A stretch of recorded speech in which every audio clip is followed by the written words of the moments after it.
Bright light city, gonna set my soul on fire. Got a whole lot of money that's ready to burn, so set those stakes up higher.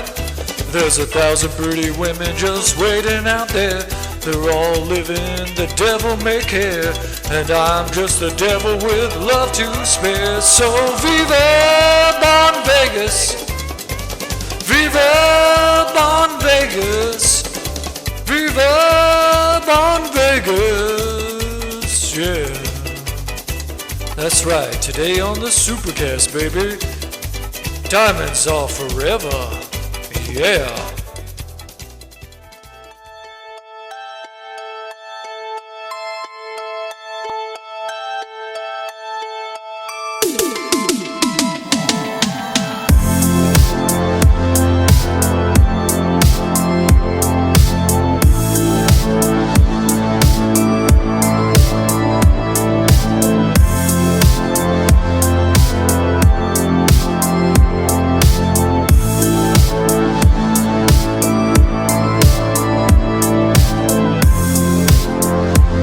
And welcome back to the SuperCaZt, everybody. I'm your host, the man who put the super in SuperCaZt, the Super Foch. And as always, I'm joined by my co-host and good buddy, Steve Z, the man who put the Z in SuperCaZt. And do we have a treat for you guys today? On this episode, we are talking about one of our favorite film series of all time. Of course, that is the James Bond film series. But maybe a movie that's not necessarily celebrated when you talk about the best of James Bond. And that is, of course, if you hadn't paid attention to what you clicked on, Diamonds Are Forever. Great title, by the way. Let's go ahead and get that out of the way. This is actually one of my favorite titles of the Bond series, just because that word diamonds just kind of cool. I love it. But this film is, like I said, not one of the most celebrated in the series. Before watching and getting prepared for this episode, man, what were your feelings on this film going into it? Well, I mean, like you said, amongst Bond fans, this is usually toward the bottom. I mean, it's not the worst of the worst usually, but it's on most people's toward the bottom. But for me, it's weird. Like, I actually have a history with this film. This was the first Bond film I remember watching and like connecting with it, like, because I probably saw a scene or two here and there from other films, but this one I remember during the 7 days of 007 or whatever it was. During that, I remember catching part of this film, like the opening scene and the song, and then I caught the last 30 or 40 minutes, and I remember just kind of getting drawn to it because I had other stuff I was doing. Like I was at somebody else's house and I was getting ready for bed, but I stayed up late and finished this film. And I was like, that was pretty interesting. And then shortly after that, you introduced me to the rest of the Bond films, and the rest is history. But so I do have history with this film. I used to like this film. I used to put it in kind of like a good spot, but then it kind of waned. As in, last time I remember ranking these films, it was probably the third or fourth worst for me. I just did not enjoy this film because in 2020 I sat down and I watched all of these films in order, which I'm going to get into this later, but I don't think that's a good way to watch these films. No. But get into that later. But I watched all these in order from Dr. No all the way up until the Bronson ones. And when I got to this one, I just had a rotten time with it because I just got off of On Her Majesty's Secret Service, which I think is a great film. I even grew a greater appreciation for another one I didn't like too much, You Only Live Twice, the last great Connery one. And then I got to this one, and I'm like, it's like a made-for-TV movie at times. So that's kind of where I was going into this one. What about you? Yeah, for me, kind of similar. You brought up how we watched these as a kid, and I don't know. I went years in between viewings. So a few years ago, when I was living on my own before I got married, I got into watching, I think the Bond movies were like on Netflix or something like that. And one day I just saw it and I was like, man, I hadn't seen this in a few years. And so I put it on and actually really liked it and ended up watching it, I think, like twice. in a matter of a few days. And just, I don't know if it was the mindset I was in. I don't know if it was just the way the wind was blowing or whatever, but I just really got into this film. So when you and I were talking about doing this film, I was like, well, I had a pretty good experience with it last time. You know, it intrigued me. I remember not loving it, but I remember liking it a lot more than I anticipated with that viewing. But with this one, oh boy. I was like, what movie did I watch last time? Because it's just, as I said before we started recording this, there's a lot about this movie I think I still like a lot, and we'll get into that. Because I think you and I probably agree on those things. But also, I think we agree that there's a lot not to like, which we will also, unfortunately, have to discuss. So, I think you and I are as even on this as we could be as far as how we feel about this film. Do we hate it? Maybe not hate it is a strong word. Do we love it? That's also a very strong word as well. Now he's here. Who are you? My name is Bond. James Bond.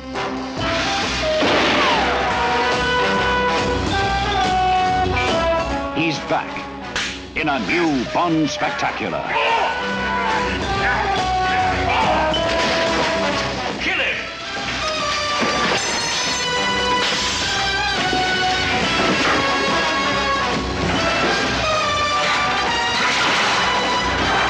Welcome to hell, Blofeld.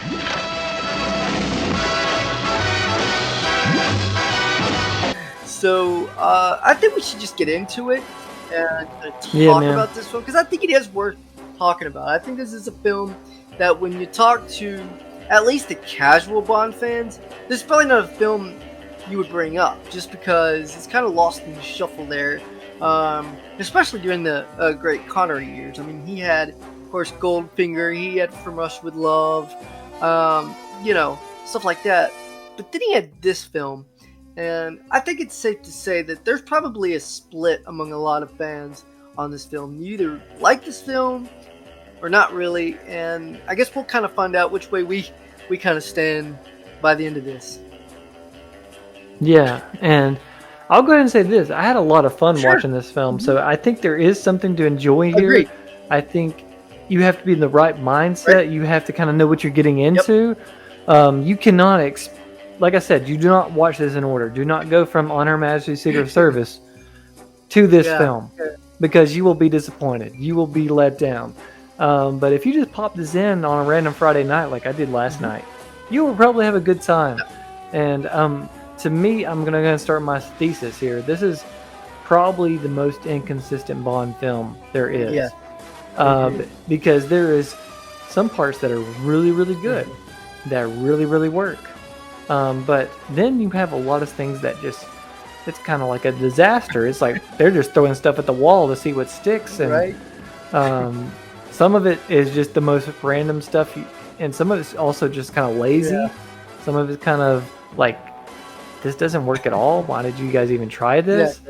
Yeah. So I don't really know what happened in the production of this film. I know it was kind of probably crazy because they were kind of left with their pants down in a way, because George Lazenby just kind of left them high and dry. He just took off, followed his agent's terrible advice, and he was gone. Right. And then they're like, okay, we could go with somebody else. But Her Majesty's was not the best film, as in like box office. So then they like, let's get Connery out of retirement. Let's dust him off. Let's give him tons of money. And from what I did hear, as far as production of this film, the dude was partying every night.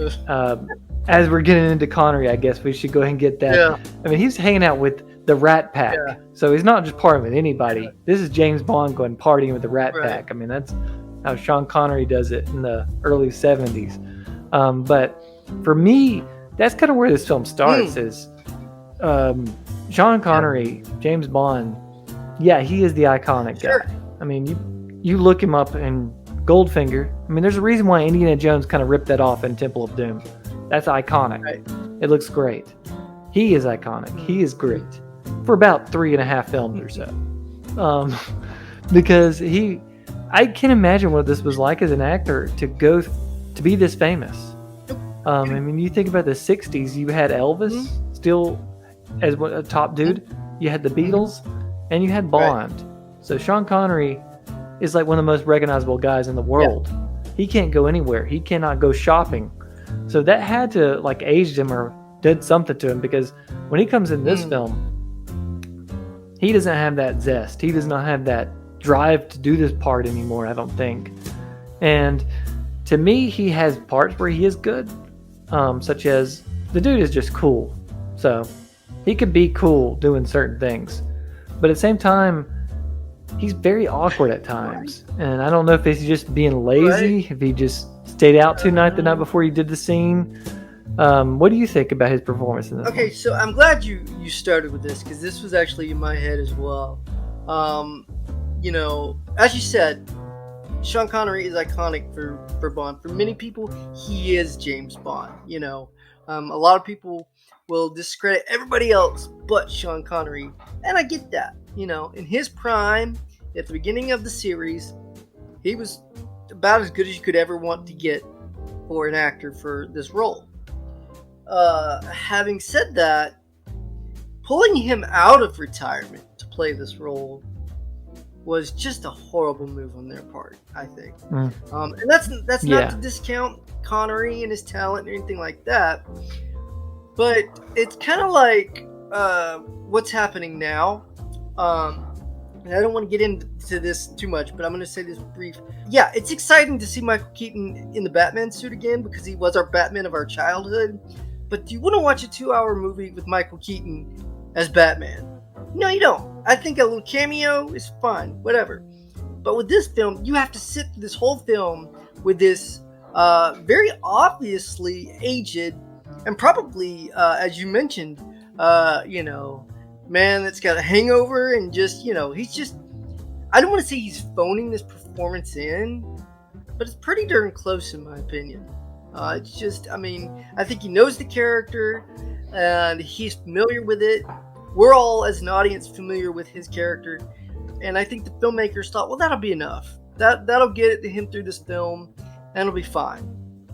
And honestly, you know, don't come at me, but I think he's the weakest part of this film. If you want my just, you know, I'm going to go ahead and lay the go. And listen, guys, if you're new to the show, we do not slam films most of the time, or even filmmakers. No. But we have to be honest here. If we want to be honest with our audience, Sean Connery was too old to play this part at this age. There's just not enough for me and my money to say, oh yeah, that was a fantastic performance. Was it terrible? I guess not. But was it worth watching for 2 hours? I don't think so either. So, you know, I'm glad we came to that conclusion right off the bat. Yeah. Man, I thought I was gonna be the only one like pitching those heaters right off the bat today. I thought I was getting my fastball ready, but here you go, right down the plate. I got your back, man. I got your back. Yeah, that's cool. But yeah, Connery. So I think, like you said, the look of him, it was so jarring. Yeah. Like as soon as I started watching this film, I'm like, I had to do a double take. Right. Like, what happened to him? Because it really was just like 3 or 4 years, and it's like, what happened to the guy? Did he just like? I guess the '60s were just that bad. Really, thing I can come up with is just the late '60s. Yeah. It was a rough time to be James Bond at that point. Well, what's fun to me is he makes that movie Never Say Never Again a few years later. And I remember watching that with you and thinking back then, oh my gosh, this guy's way too old. I didn't remember having that thought about him in this film when I watched it a few years ago. I don't know what it was, how I missed it, but this time that was like the first thought I had is, this guy looks way too old. He should not. The satellite is at present over Kansas. Well, if we destroy Kansas, the world may not hear about it for years. Perhaps New York, all that smut and traffic, would give them a chance for a fresh start. Washington, D.C. Presumably is the control bank with decoded tape. Right again, Mr. Bond. All satellites are controlled by a coded tape. The trick is, of course, to have the code. Obviously. It all seems so perfectly simple. I suppose one just presses that and out it pops. So I get that they had to scramble, but it's like, come on, guys, really? I mean, all you could get was an aged guy that played the part pretty good, 15 years ago. But come on, I just and that again, that's nothing against Connery as an actor. I think he's a fine actor. I think he obviously set the standard for what James Bond is and should be.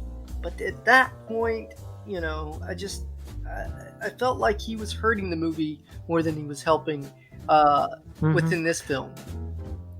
Well, I'll give him a little bit of credit. I think he actually has, because I was ready to destroy him this whole episode, but I was trying to find scenes where I thought he worked. And I think he does work in a few scenes, and that's with Jill St. John. I think the scenes with her, like just Sean Connery or James Bond hanging out with Tiffany Case, they're doing their little back and forth, the little will they, won't they, oh yeah, they just did, but will they really go in together as partners or whatever. Like, I think their scenes work. I think he actually does the comedy okay in this one. I mean, it's sort of a good bridge into the Roger Moore era, if you will, because they had some of that in the Connery stuff. But I think as Tom Mankiewicz and Guy Hamilton are taking the reins on this one, you get a lot more comedy and a lot more humor, and I think he does okay with that, actually. But at the same time, the dude he's not believable. He does not seem like a secret agent. Right. He seems like he, like you said, phoning it in for a lot of it. Yeah. But at the same time, I think his best scenes, it's kind of weird, are the scenes where he's pretending to be somebody else, like where he's pretending to be Peter Franks, or he's pretending to be the guy with radiation shields. That just shows you just kind of how Connery at this point is an actor. He's not thrilled by this role. He does not want to do this. This is just a paycheck to him, and he got paid handsomely for it, which I think actually hurts the rest of the film. I could tell they cut on the rest of the budget. Right. This does not look as good as the previous film. The sets don't look as good as the last film. The direction seems not as good. Yeah. So I don't know if those two things go hand in hand. I personally think they do. But this one, right off the bat, you'd notice it. Well, it's just like, I see you guys are trying to bring back Goldfinger, but this looks like made for TV Goldfinger. Right. This does not look like a film a lot of the times. The sets look like, and they look like Batman the 66 sets or something. That's just me. Yeah, no. I think the oil platform at the end, that's a legit set, and the explosions at the end, they let it all out. But you could tell they're definitely skimping a little bit on the budget. I think what saves Connery and everybody else that worked on this film is, you mentioned Tom Mankiewicz doing the writing, and there's a lot of camp in here. There's a lot of jokes. And so I think you have to look at this film as more of a, and I hate to say it like this, but this is the way I kind of had it in my head, is this is almost like a parody of James Bond in a way. It's almost in between like serious James Bond and Pink Panther films, if we're gonna go there. I mean, there's a lot of jokes in this film, and there's a lot of lightheartedness, and like you said, I think that he does surprisingly have good chemistry with the female lead in this film, which I didn't remember that at all. I did not remember the chemistry that they had. I remembered her in the film, but if you would have asked me before I watched last night, what did you think of her? I'd been like, I don't remember, because I really honestly don't remember. I think I remembered she had like a red wig at one point in one scene and some other stuff, but they were pretty good. But the story itself, and we'll get into the villains and the story here in just a second, but I think the story itself is almost more like a comedy than it is just a straight up, action adventure movie. That's how I interpret the film, and that's how I ended up enjoying this film in that sense. Yeah, I agree. I think you have to realize the tone is all over the place. That yeah, there's parts where you're supposed to be like, oh, this is action, but at the same time, it's going to do some very silly stuff. And I think this is like the beginning of the 70s silly Bond, which I'm a fan of. I like it. But you have to know what you're getting into with that. You got to know this is a little bit different from Daniel Craig. So you have to realize that there's going to be an elephant just randomly a slot machine and wins the jackpot. I mean, that's just a scene in the film that happens. So you got to be ready for that, and we're just roll with it. And I think that's part of the Guy Hamilton, Tom Mankiewicz experience. But I will give Tom Mankiewicz some credit. Yeah, his plot is kind of silly in this one, but the dialogue I think is actually really good. And I think Jill St. John, Tiffany Case, she's part of that. I think she's really good in this film. Not my favorite James Bond girl, obviously, but I think for what we need in this film is sort of the femme fatale, the sort of American girl that falls for Bond. I think she does that really well. And she's got the humor, she's got the charm, she's got the sex appeal. I mean, what more could you want? Yeah, there's a lot going for her. I don't think she's my favorite Bond girl of all time, but I do think she fits this story pretty well. I think she's good for what she gets, and I mean, her writing in times is not the best, but you know, I think she's fine. I don't think she's necessarily a reason not to like this film. I think she does her scenes, especially with Sean as Bond. I think she does her scenes fairly well. Is she the most memorable Bond girl of all time? No, not really. It's like I said, I'd almost forgotten about her before I watched last night. So, but in the context of what we're dealing with here in this film, she does all right. Yeah, and I like how she's her own person. She's very independent. She's got her own agenda. And that's kind of separate from Bond. So they have to kind of like get aligned at the end. But I'm going to go ahead and get into one thing that I kind of think works in this film. And it's also part that kind of doesn't. And that's the villains. Oh, yeah. I think the villains are a neat part of it because we have our head villain. Yeah, Blofeld. He's in here. He's and I forgot about James Bond's arch nemesis. Yeah. Yeah, so he's in there, but you also have two really good henchmen, in my opinion. These assassin guys, Kit and Wint. But I guess we'll start with Blofeld. So, Charles Gray as Ernest Stravo Blofeld. What do you think about this guy? He's not my favorite Blofeld at all, really, honestly. I don't know. Like, I couldn't really make up my mind because I didn't remember he was in this film. So when I saw him on screen, I was like, oh yeah. And then I remembered. Not overly impressed with him, but I guess not terrible. What say you, sir? I mean, I think the actor's good. I think Charles Gray, Rocky Horror Picture Show as the professor. He's great. He can do the comedy. Yes. He can play the actor. And as this role, I don't know. I don't know what it is. Once again, it shows you just how all over the place this film is. Yeah. I think he's cartoonish. At the same time, when he's supposed to be menacing, he does not come across that at all. His ending, is very unfitting for Blofeld. I mean, the dude just gets smashed into the side of a boat or something. I mean, he's just beating against the wall, oh no, really? What's going on here? It's very silly. But the part that irritates me, and this is why you should not watch this after Majesties, is this is supposed to be James Bond getting his revenge. His wife got killed by this guy, and we don't get that at all. This is a comical, not at all, no. sort of send up, and that to me as a kid, the beginning scene worked. The whole him hunting down Blofeld and seeing how determined he was, but now when I watch it, it doesn't work. It is, in fact. I don't know why they dub everybody in that part. I don't know if you noticed that the sound's all funky. Everybody's dialogue sounds weird. Even Bond sounds like he's sped up. I'm like, what's up with that? But Charles Gray as the Blofeld to follow up to that, it doesn't work for me. I think in another, like if you watch this film separate of Majesty's, it does work better. Like I found the performance kind of comical. I found it interesting, especially where he decides to dress up as a woman at one point for some reason.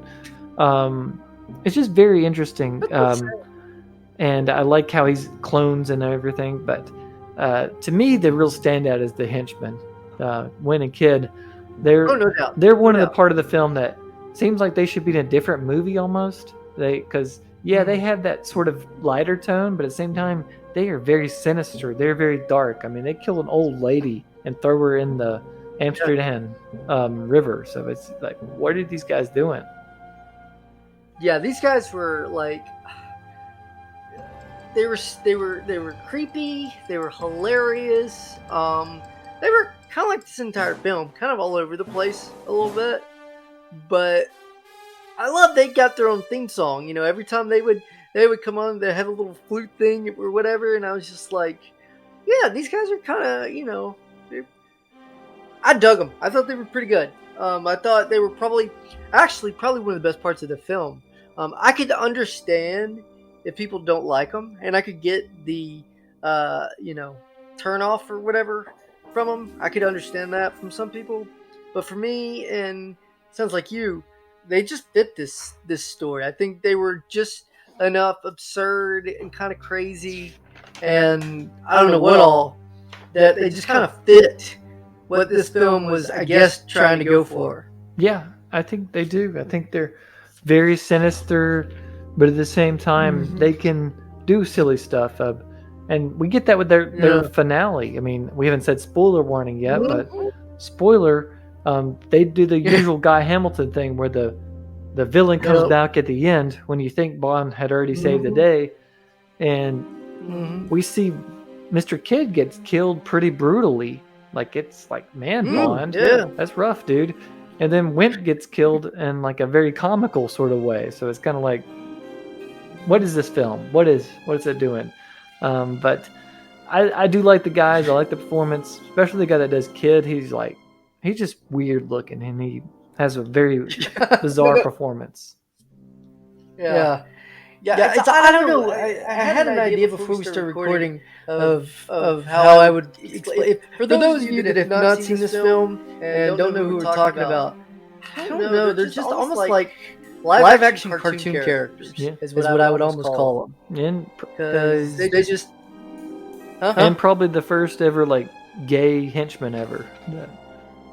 That's true. That is true too. I forgot about that part too. Which I guess probably flew under the radar for a lot of people because it's not overly overt. It's not. But when you watch it and you hear that's what they are, then you're like, okay, yeah, I get it. But I think if you didn't know that, I think you just thought they were kind of weird. Yeah, that's kind of how I would view it. Because again, it's not overly stated that much. But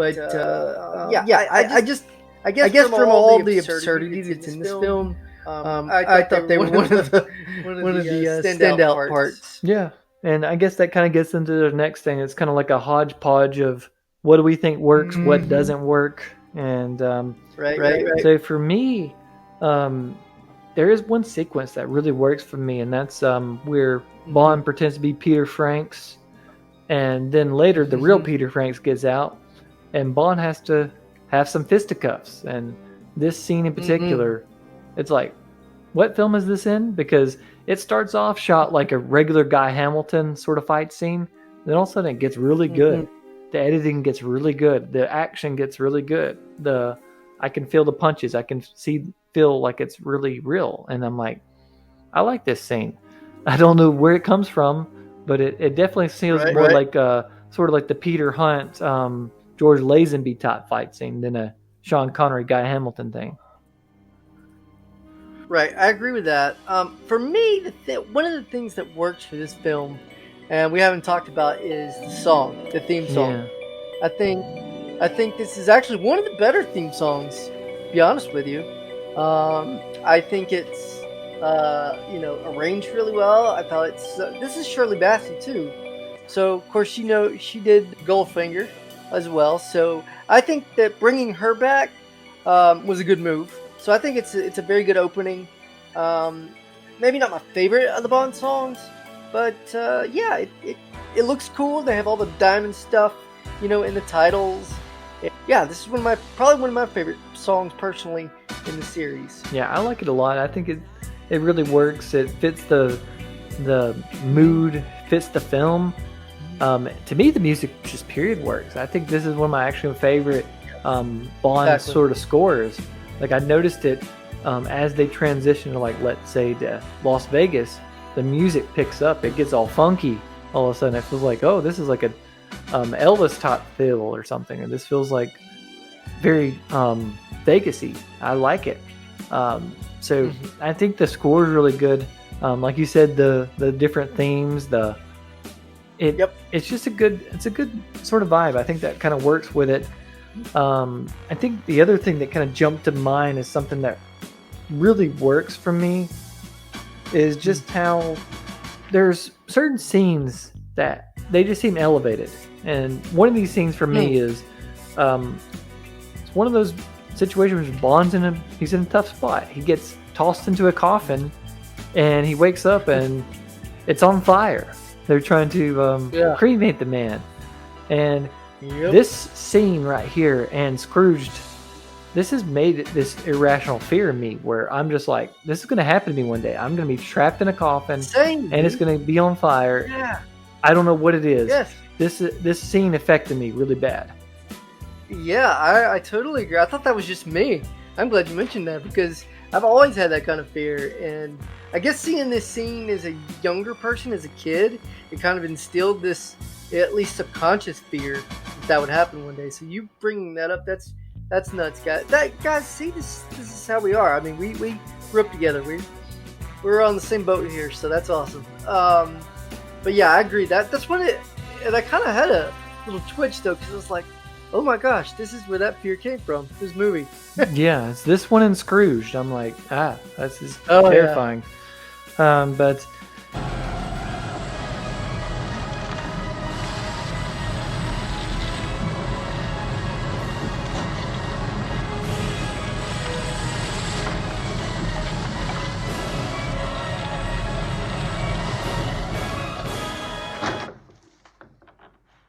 You dirty double-crossing limey think those goddamn diamonds are phonies.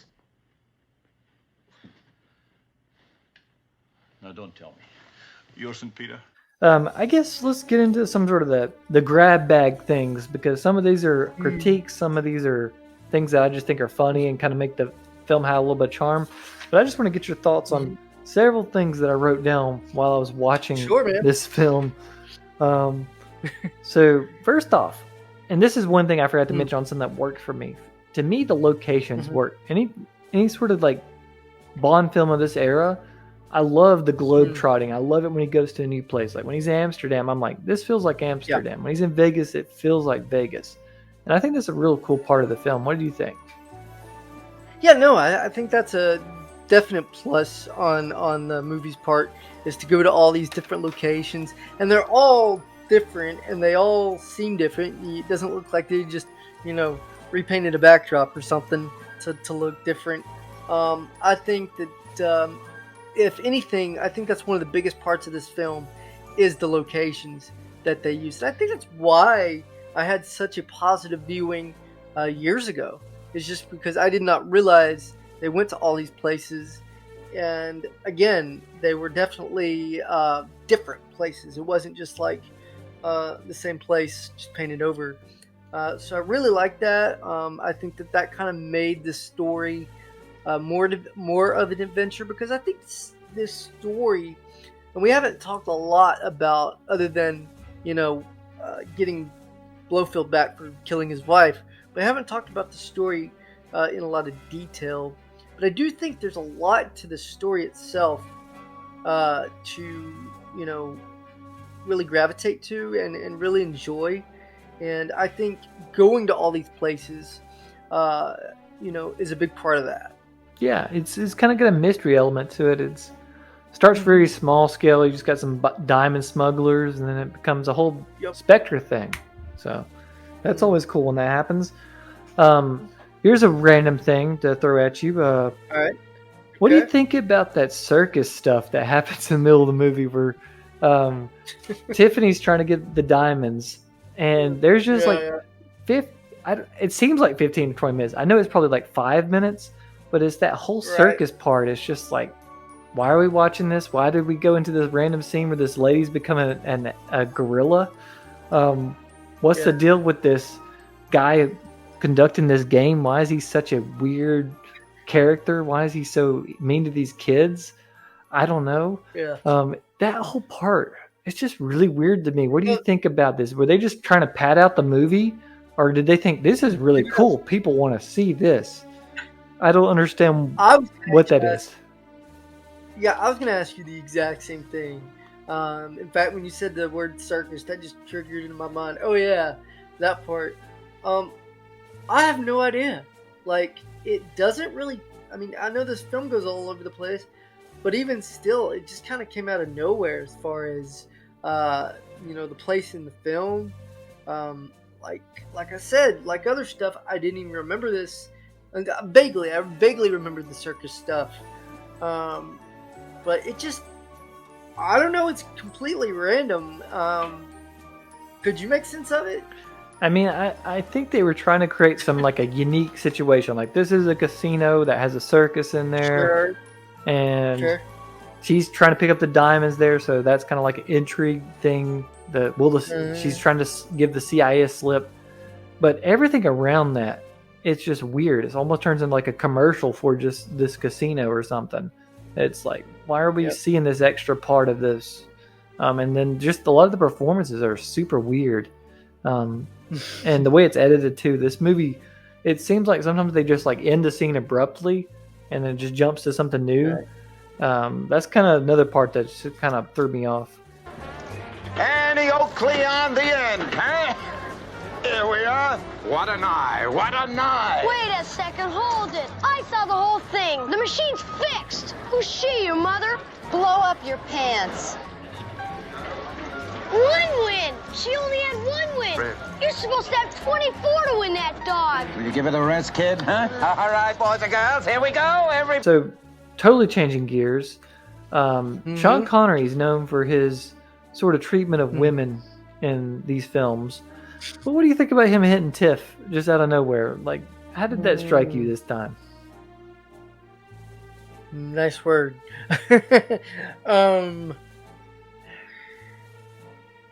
I just, I know it was a different time, and I know, but it's not the first time he's hit a woman in the series.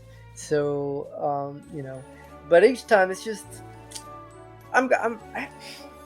although I think Roger Moore hit a lady, I think, at some point. I can't remember. Yeah, it's the ones right after this, like the two after this. He does. Yeah, it's uncomfortable for me. I understand it's a different time. Doesn't make it right. I'm not saying that. Just saying, that's how it was, so to speak. I'm just not real comfortable with it, man. How about you? Same.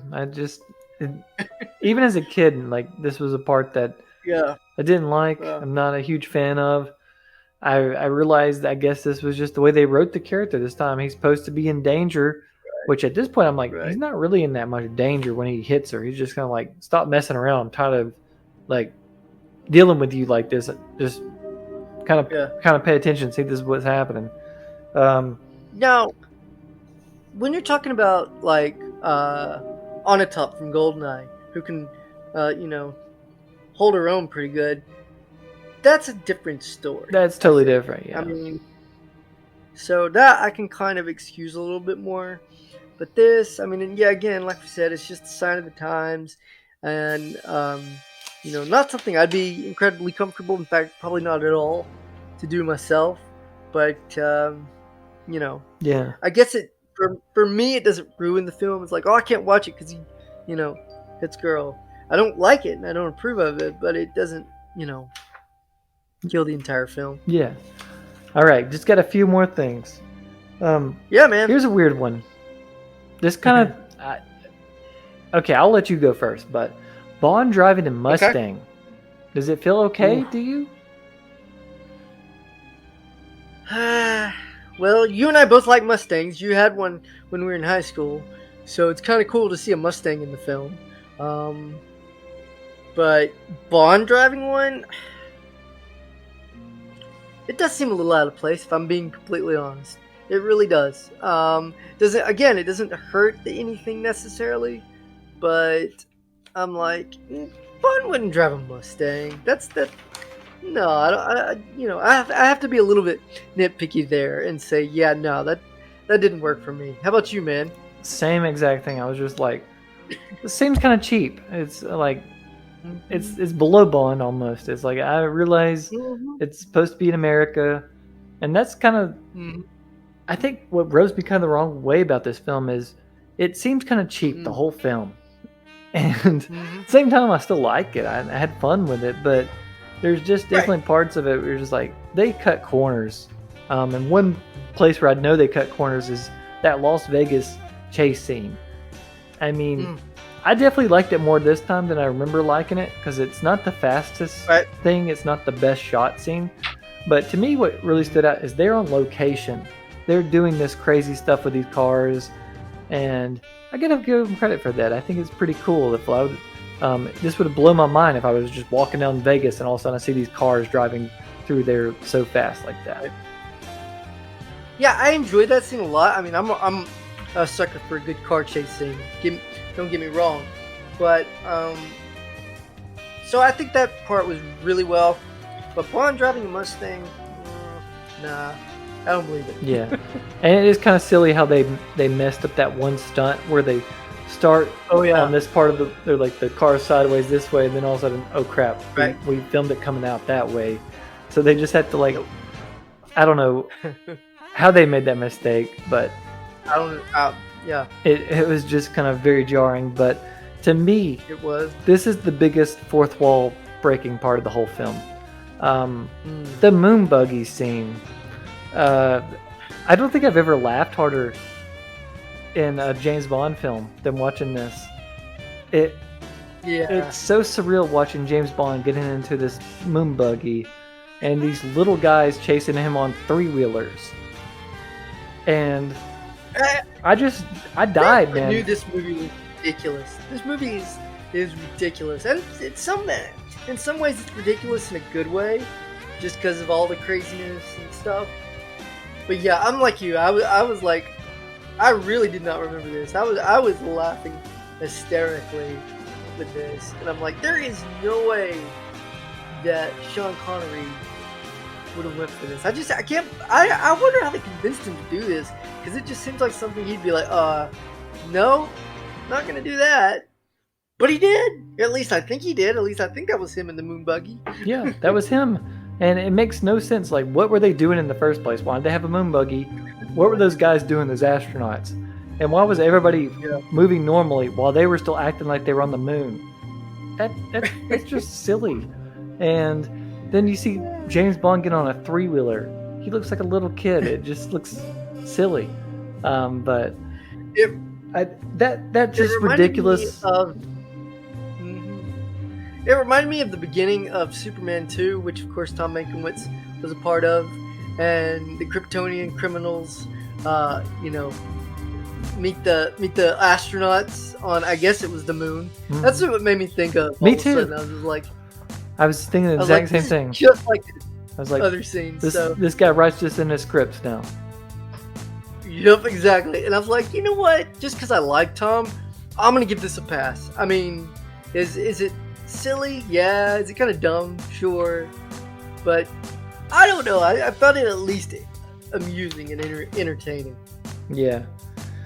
If not ridiculous. And it was. Couple more things really fast. I'm sorry I had such a long list of just random things I noticed watching this film. But beyond James Bond falling and landing on a toilet into Blofeld's lair, just leaving that aside, to me, a scene that actually kind of works for me is the Bambi and Thumper scene, all the way up until the end. But what do you think about those two? I don't know.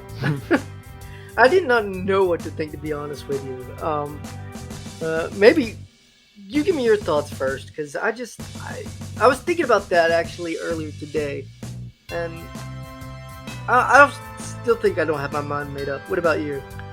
I think the implication of what they could do and how dangerous they were, I like that. Yeah. The execution, it's hilarious. Right. I can't think of ridiculous. Almost a worse shot action scene. I mean, there's parts where they don't even look like they're kicking him at all. Like, it's just like, that was like 4 feet away from you. Why are you falling back? It looks like It was just NBA floppers out there or something.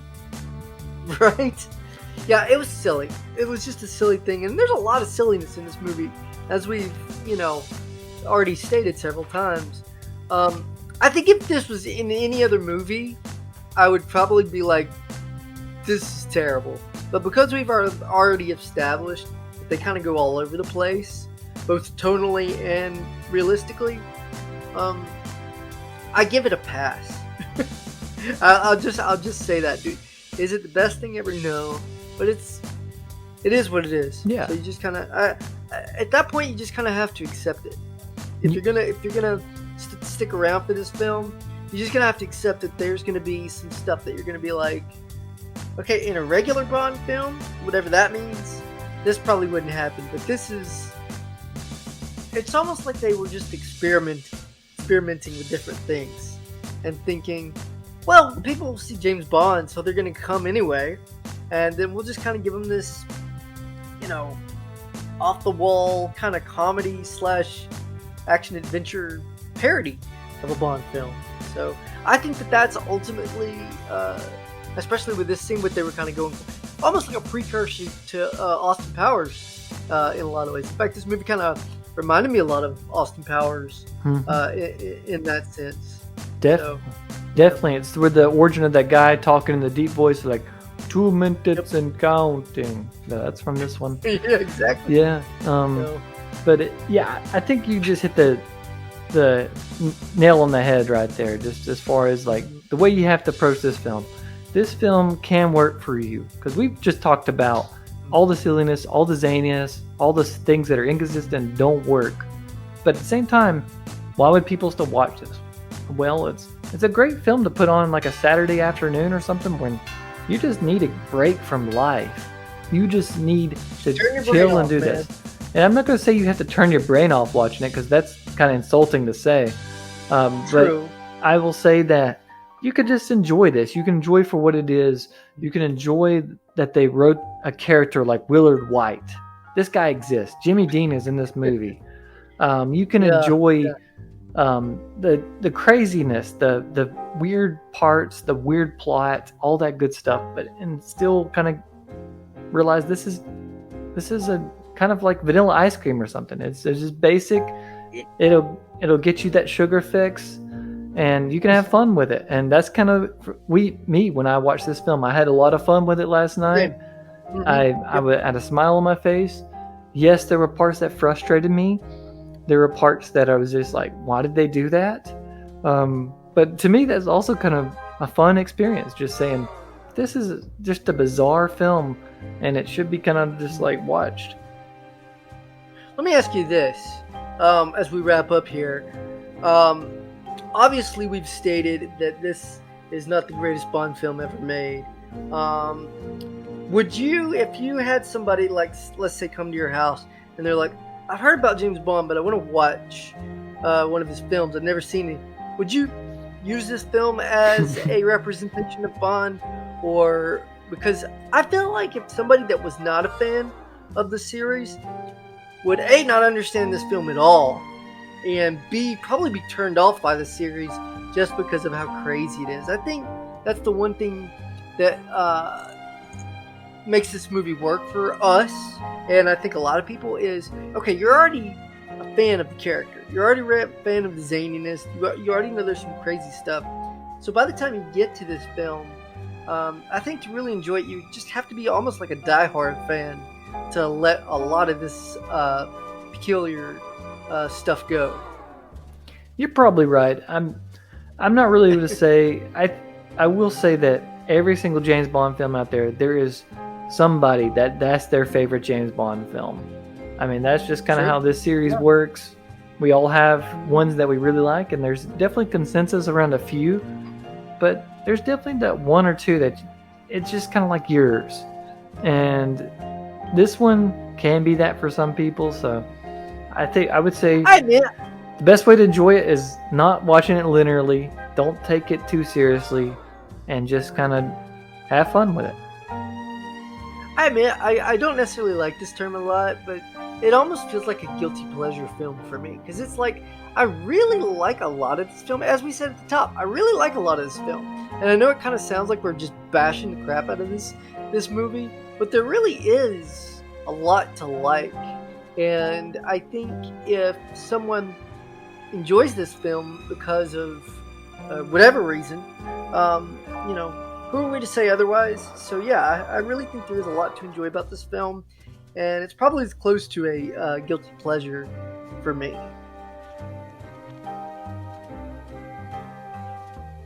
My God.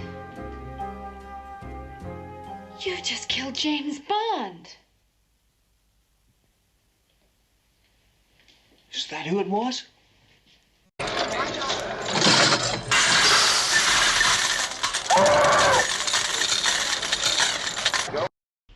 And now for something completely different. As we leave this one behind and kind of move on to the next thing, we are do like we do a lot of do on the SuperCaZt. We are changing gears really big time. We are going for the sci-fi horror genre next. We're going for Alien.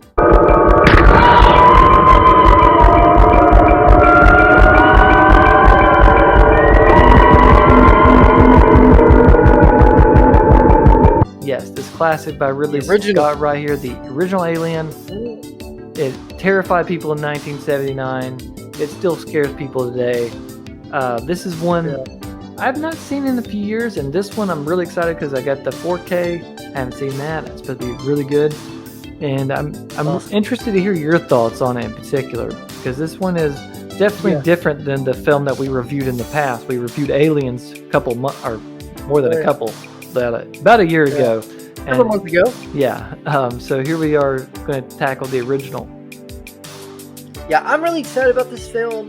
I've gotten more of a taste for horror and stuff like this, so really excited to experience this film and you know, give you guys our thoughts on it. But as we wrap up here on this episode, for those of you who are Bond fans like ourselves, what do you think of Diamonds Are Forever? What are your favorite scenes? Where do you put this in your hierarchy of Bond? We would love for you guys to let us know. Please subscribe to our YouTube channel, because we are really excited about this show. As you can tell, we love bringing this to you guys every week. Really enjoyed this week's episode, and stay tuned, because I'm sure we will visit James Bond quite a few more times before this is all said and done. What you think, man? Definitely. James Bond will return. And whatever. Yeah. Alright guys, well thank you so much for joining us as always. We do appreciate it. Please like and follow us on Twitter and Facebook. And yeah, we'll see you guys next time on the SuperCaZt.